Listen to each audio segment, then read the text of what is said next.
Hey y'all, so I wanted to pop in and apologize in advance that we don't have a regular episode for you today because this last week was just chaos. And I know that we say that every week that we skip, but you guys get it. Your moms, life just will come out of nowhere and smack you, and you gotta figure out how to get back up and keep going.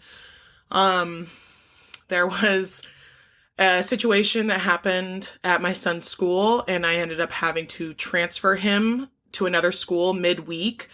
And Jayden and I are actually going to talk about that on today's episode. And then my daughter had the stomach flu all week. And on top of that, it was her birthday. So it was a whole mess all week long. We got through it. She had a wonderful birthday party, but in that 6 days between actual birthday and birthday party, she was down for the count. Really, really sick. So she is feeling better. We had our birthday party yesterday. It was amazing. But I did want to come on and give you guys something because I always feel terrible when we skip. And I know you guys really look forward to our episodes. So this is a little something my son Jayden and I threw together. And I also wanted to let you guys know that Elizabeth is going to be taking all of May off. She's going through a lot of stuff with her health and with work. She's just feeling really overwhelmed right now. So I said, you know what? Take May off. I will find some guest hosts. We'll do some different things. I think we're going to do a couple video episodes, which should be really fun. And it's going to be interesting. It's going to be entertaining, but interesting. So I wanted to give you guys a heads up. We do still have Teresa coming to answer all of your guys' questions, our fabulous medium, Teresa Falk. And that episode should be the second week of May. So that is coming up. Do not worry. We didn't forget about you. Schedule conflicts came up, so we had to push it back. But there is still time for you guys to submit any questions that you have for Teresa. So she will be answering those on that episode. And then also we are still giving away the free reading with Teresa. That's a $200 value. It is a 1-hour session. All you guys need to do is submit a question that you have for her. And then anybody who submits a question, your names will be put into a drawing for the free reading. And we will do that and announce that on the episode the second week of May. So I hope you guys enjoy this. It's just fun and something Jayden and I did. And we also wanted to explain to everybody his situation from his point of view. So here we go. Hi, I'm Elizabeth. And I'm Kristina. We're two best friends who met in college 12 years ago. I'm now a stay-at-home mom with 2 children, a preteen and a toddler. And I'm a career mom with a toddler. We've been through a lot of life together, and we're here to tell you all the stuff we wish people would have told us. We are Millennial Moms. Are you ready? Yes. Welcome to another episode of... Say it with me. Millennial Mommy! Woo! I have a very special co-host here today, and he is hilarious and smart and super hilarious, and he is my amazing son, Jayden! Hi! I am the one she talks about all the time because she loves me. I'm the one with cancer. Cool. First, let's talk about your brand new wheelchair. Okay, so I got this wheelchair that was... like electricity. You guys probably seen those one where it goes, like you use the joystick and it moves. Yeah. For like how we got it. GoFundMe. Yeah, GoFundMe. Yeah. And we got that. So I've been using that at my new school. And you're super excited about your wheelchair? Yeah. Does it make getting easier, or does it make getting around easier? Yes, a lot easier. So let's talk about your cancer. You've been in treatment for a little over a year, right? Yep. And how's that going for you? Take the leg off. You want the leg gone. What? My knee hurts, guys. What else is new? So how have you been feeling with all of what was your first thought when you first found out it was cancer? This is the end. That was your first thought? This is the end? Yeah, before you told me that it wasn't life or something, though. Yeah. So your cancer is not life-threatening, but it's limb-threatening, right? And so Jayden... We might actually have to take off the leg. Yeah. And how do you feel about that possibility? Good, yet sad. Yeah, a little bit of both. That's pretty normal. Okay, so you were going to your last school, and you had been going there for a couple years, right? Yeah. And how did you feel about it when you were first going? I'm good. You really liked it? When I first was going, yeah. Yeah. 6th grade though. So you started in 3rd. Yes. And 3rd was good, 4th was good, 5th was good. And then what happened 6th grade? I got a terrible teacher. Yeah, so you got a teacher that is not that great and not that nice. Nope. And how did that teacher make you feel a lot of the time? Horrible. Horrible how? Whenever I'd have anxiety attacks, he would force me to work with my classmates. Mm-hmm. And then when I went up to the office, the office would make me, the principal would make me go back down to class. In the middle of your anxiety attacks? Yep. And what does your anxiety attack feel like for you? What does it make you feel like when you get one? Can you describe your anxiety attack? How does it start? I have the weird feeling in my chest. Yeah. Kind of like at the back of my throat. Mm-hmm. And then it hits me. And then what happens? I start breaking down. Yeah. So you start crying? And is it hard for you to breathe? Yeah. So your anxiety attack, it makes your heart race, makes your chest hurt. Yep. Makes you cry, makes you feel like you can't breathe. Yes. Yeah. Yes. And so in the middle of this, as you're sitting there sobbing, what was the reaction from this one specific teacher and the principal? Like the day I quit? Mm-hmm. Even before that? Let's just do it the day I quit. I asked if I could watch my calming videos on my phone. She said yes, no texting, but I texted my mom because it was very severe. And then... And why do you text me when you're having because anxiety you're attacks? the person that I go to. You're the person that I trust the most at the moment. Because you've had them a bunch, a lot. Yeah. So when you're able to talk to me, does that help you through it? Yes. And then Mom kept calling me, even while you were calling me. He didn't even let me answer it. The teacher. The teacher, yes, the Pacific teacher. So he took your phone because you were texting me? Yes, he put it on his desk, but while he was calling the principal to see if she could call my mom, I took the phone off of his desk and texted my mom. And then Mom was calling me, and then he still didn't let me answer it. Yeah, he saw it was me. Yes, I was like, and he's like, no, I'll take it down. He said, I'll take it down 5 times. Then he sends another student to take it down. To take the phone down to the office? Yes, when he literally said, I'll take it down. And then you tell him what happened then, because that's basically what my part ends. Well, the texts that you sent me were scary for a parent to get. They said, help, I need you, Mama, come, help me. And you would send these texts, and then I wouldn't get a response. I'd respond to you, and then there wouldn't be a response for 30 minutes. And then I'd get another text. I was getting so sad there. Because I knew you were getting scared. Yeah. Because of how fast you were replying. Yeah. And then at one point, the principal did call me. Which somehow is not a dream. So she called me and said that you had been having a panic attack, but that you were feeling better now and had gone back to class. And I said, okay. So she said, well, do you want to talk to him? And I said, well, if he's already on his way back to class, no. But if he gets upset again, please call me because I can help him work through these anxiety attacks.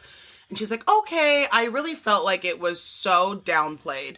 She did not describe the back and forth that Jayden was having and how bad the anxiety attack was. Because this one was, like, the worst one. Like, I would be fine, and then it would hit me really hard. Like, the more times it would hit me, the worse and worse it would get. But the principal played it off just, like, as a normal panic attack. So in the middle of you sobbing and crying, she's like, let's go back to class. Let's go back to class. And, so I finally go down there, and... In rage. I'm not that mad yet because I don't know the full story. When I'm on my way there, I don't know that any of this had happened. She's not. All I know is that he was trying to text me help and I need you, and so I'm just going down there to figure out what's going on. And I come in and you're sitting in the office, and I said, okay, let's go sit in the car for a little bit and we'll talk. We'll remove you from the space so that you can get some air, and we'll kind of talk about things. So then you were telling me all of this that had happened and how you felt like you were told not to contact me. Yes, that's exactly what was happening. Which instantly makes me mad because you're my mom. Yeah. If a school, even if the rule is not texting, if something that bad was happening to a kid, like an anxiety/panic attack was happening that bad to a kid, they would most likely let them text their mom. But no. Or call me. Use the school phone. Like, do something. Because you had called me that morning and asked if you could have Tylenol. Yes. And I said, no, he already had some. Okay, no big deal. You said, I love you. I'll see you later. Cool. That was the only phone call that I got from my son. I should have been called when the panic attack started. I should have been called every other time the panic attack was going on. I feel like...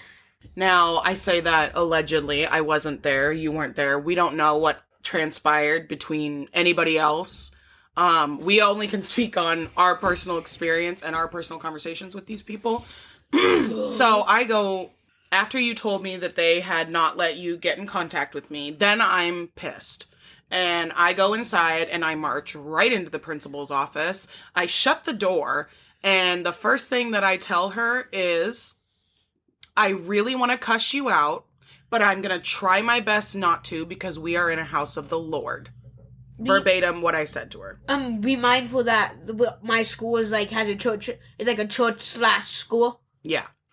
It's a Christian school. Yes. So I'm not going to go in there and scream and cuss because, well, two reasons. One, again, house of the Lord. Two, I wasn't going to let this principal write me off as crazy and loudmouth and disrespectful. No, I was going to be very respectful in telling her exactly what I thought about what had transpired and the way that they treated my son during a very hard time for him.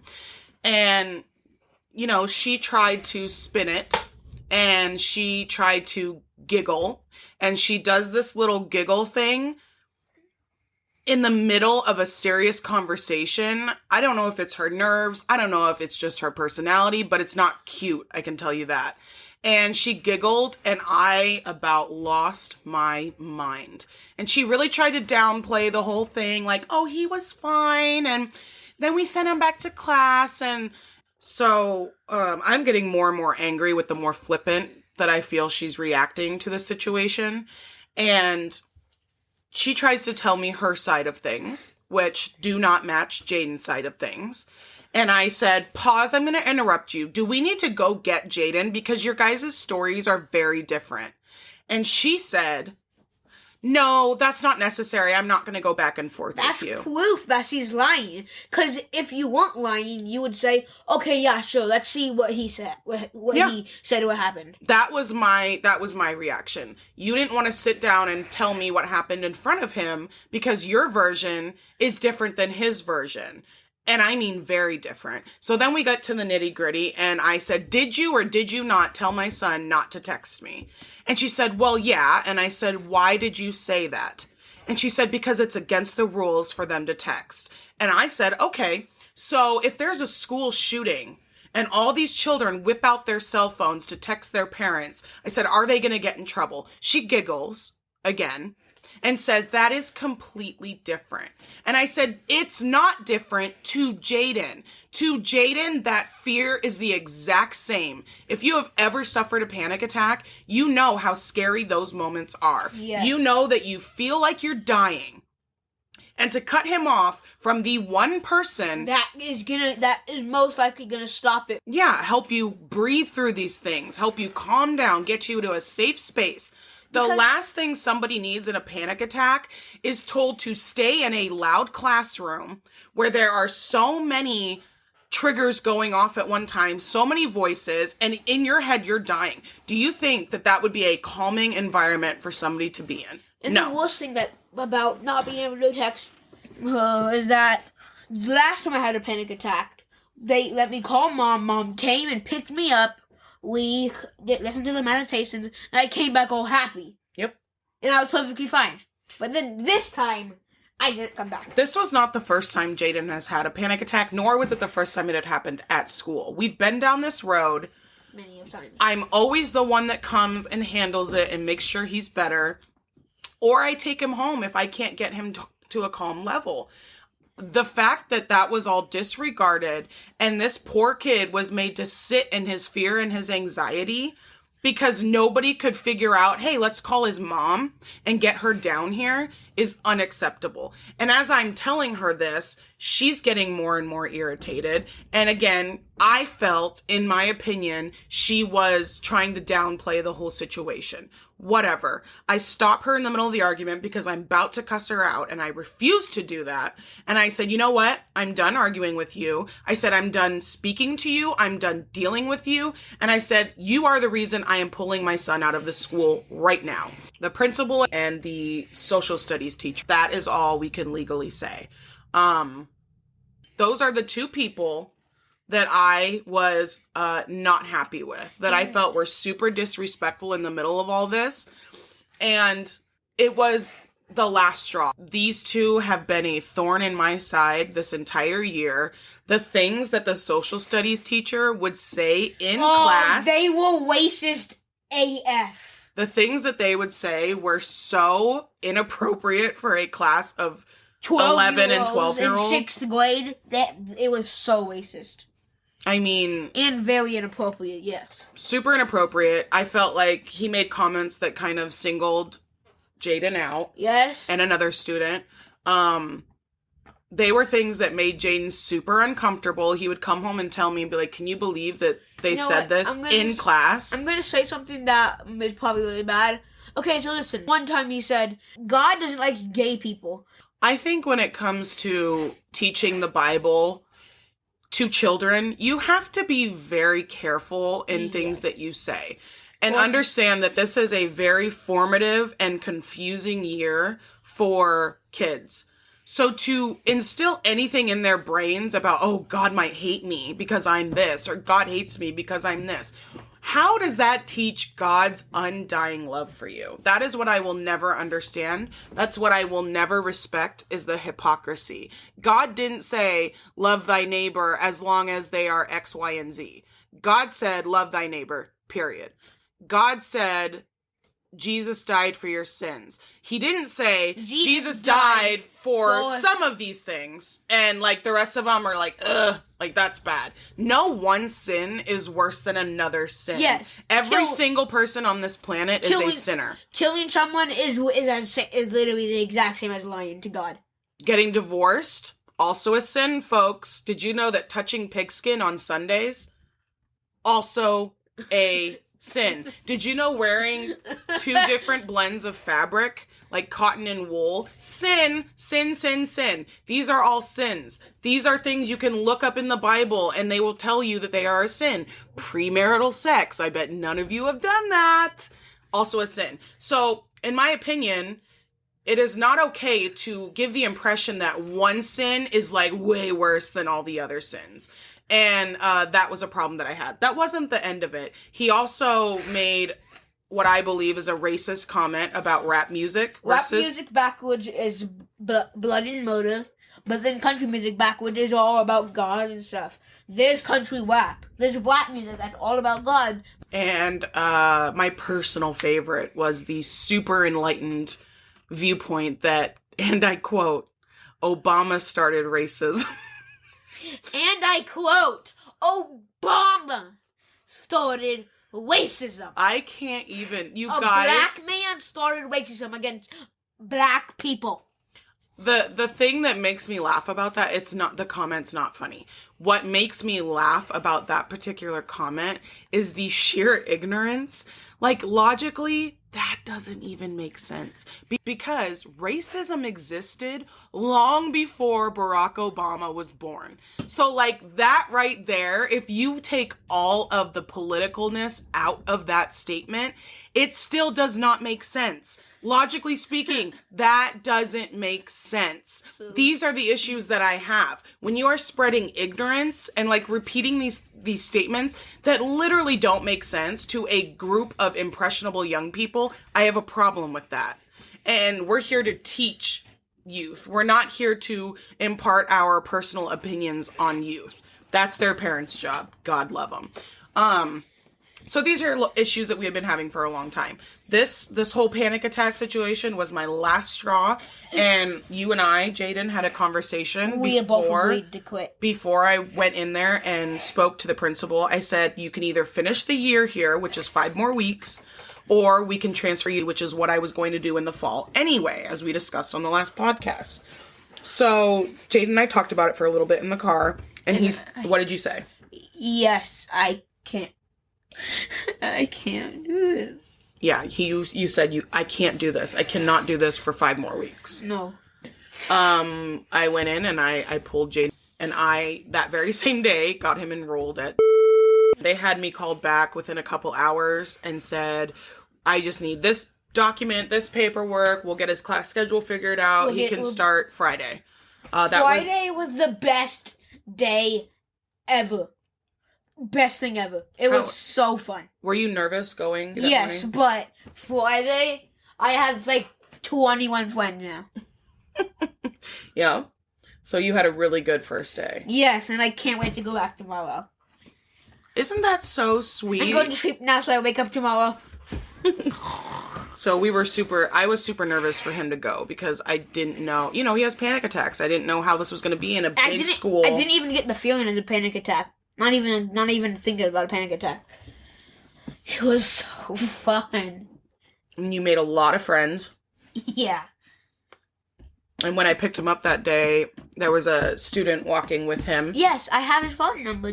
There's a student walking with me, and we're already best friends now. And he had kind of hung out with you all day and made sure you were good. Yep. And then you said a couple of the other students helped you out in your classes. Yep. And, he and this new friend exchanged phone numbers, and they've been texting all weekend. And I asked him, how was your day? And he said, I'm really sad it's the weekend. I want to go back right away. What kid says, I'm sad it's the weekend. I want to be back at school? So are you super excited for tomorrow? Yes! So excited! So what do you think is the difference between this school and your last school? I get help. I have a lot of friends. A lot of people that I used to know go there. Mm-hmm. A lot of people that I used to know. And how are the teachers? Very nice. They are really nice. And there's a good support system in place. Yes, in the office there was a room like where you can like fidget with stuff.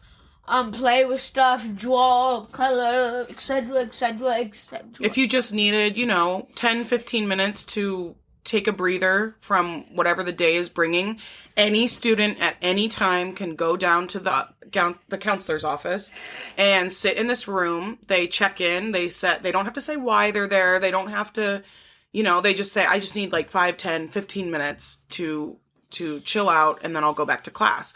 And they encourage that. And they encourage you to talk to the counselor. Jayden is on an IEP. They are very accommodating and making sure that he gets the help that he needs, the resources that he needs. I haven't gotten any help yet. Well, of course, because I haven't gotten any homework yet. Yeah. But these, are conversations that we've had. That was another thing about your last school is your social studies teacher, the same one we've been talking about, used to make you feel really self-conscious about your ADHD. So what was one of the things that he said to you? Allegedly. I have a bunch of fidget toys I fidget with. But then he takes it away in the middle of class, yells at me in the middle of class. And he said, you don't need toys like that. I was like, but I have ADHD. I've had many kids with ADHD, and none of them need stupid toys like that. And so, yeah, that was one of the things that he said is, I've taught hundreds of kids that have ADHD, and none of them needed stupid little toys. This is, allegedly the quote. I wasn't there, so I don't know, but that was, what I was told. So that's basically the long and short of it. It was not a good fit for you. And every time you had an anxiety attack, was it with the same teacher? Was it with the same teacher? Okay. I would never have one. I would always have one at that time, right before it started. I mean, I did have one that went from social studies to science, but they all have started in social studies the whole year. So, obviously, that teacher stressed you out. Yes, definitely. So, anyway, that's Jayden's little tidbit of information. That's my origin story. Yeah, I thought we would do, to end it, a fun little game. Game? Guys, we're playing a game. This is 50 thought-provoking questions to ask your teen. We're not going to go through all of them, but we're going to go 25. through some of them. 15. I'm ready. What have you learned in life that you feel will be the most useful? God loves everybody no matter what. I love that. It should be good advice for you guys. What's the best invention you've seen most recently, and what do you like about it? My BB-8. Your BB-8 robot? Yeah. And I like that I made it and I can see the insides. Yeah, you built that robot, right? Yep, all by myself. No help, because I'm cool. What else? What about your wheelchair? My wheelchair, that is insanely cool. What makes our family amazing that you feel is unique about us? Your family, Molly, go. That's not an answer to the question. What makes our family amazing? What do you love about our family? We always can usually get along through every situation, and we always can calm each other. We are all good cooks. I think we're all really funny. Yeah, debatable. Insanely debatable. Do you believe money can or can't buy happiness? Can't. Nothing can buy you happiness except yourself. How would you change the world if you could? Erase racism. Okay. And erase bullies. Describe yourself in 5 words or less. Beautiful, funny, cool, beautiful, funny. You said 5 words. I did 5 words. When do you feel a child or teen becomes an adult? Just about to become 13. No, probably one new, but just about to hit 15. Probably. 15? Yeah. Why 15? Because it's probably what it feels like. You probably feel old and crusty. Yeah, 15's rough old age. You get smelly in the wrong places. You do get smelly. Extra smelly in the wrong places. Puberty. How is puberty treating you? I don't know. How is it? What is your greatest strength and what is your greatest weakness? Greatest strength is being able to go through this cancer. Greatest weakness is self-confidence. Those are good. How is that good? My weakness is self-confidence. No, those are good answers. Do you have any bad habits that you wish you could break? Biting my nails. Hating socializing. Sorry, I have ADHD. If you could give every person in the world a gift, but it would have to be the same gift, what would that gift be? Homes. Homes? No, money. Lots of money. Lots and lots of money. But then the homeless people get $1,000 extra. Yeah, you always want to help the homeless people. Yes, I am I want to help the homeless people. They deserve a home. Everyone deserves a home. Can you say that again louder? Homeless people are great people. They deserve a home, and everyone deserves a home. And I'm sad that they don't have houses. Yeah, you've always felt like... They deserve a lot more than what they have. They do. They do deserve a lot more than what they have. Maybe for your birthday, we could do something for the homeless people. Remember that one year, one of your birthday presents was we donated to the homeless shelter. Remember? Oh, yeah, I loved that. Yeah. So maybe we can do something like that again this year. I'm very happy that I care about homeless people a lot. I'm very happy that you care about people in general a lot. Depends on the people. Some people I like, the others can just screw off. Jayden. I mean, I'll just say that on here. Cut! Thank you for tuning in on today's special episode of Millennial Momming! Bye! Bye!